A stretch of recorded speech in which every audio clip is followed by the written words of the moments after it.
Hello guys! For today's video, gagawa po tayo ng perfect pang-almusal, pang-baon at pang-merienda. Ito ay ang pane farcito or stuffed bread.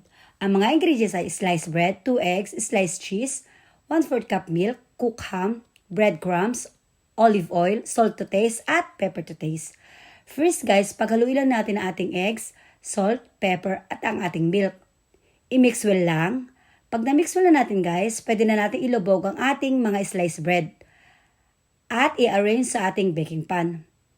After nating mailubog sa ating egg mixture ang ating sliced bread at na-arrange sa ating baking pan, pwede na natin ilagay ang ating cooked ham, then ang ating sliced cheese.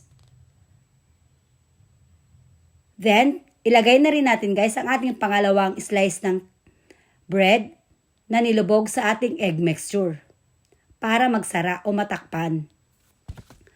After nating maisara ang ating mga tinapay guys at matakpan, pwede na nating lagyan ng breadcrumbs at olive oil at pwede na nating i-bake sa 190 degrees centigrade sa loob ng 15 minutes.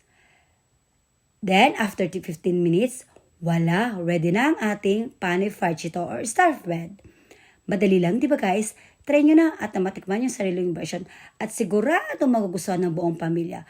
Perfect pang almusal, pang baon at pang merienda. Thanks for watching guys. Ingat po akong lagi. God bless. Bye!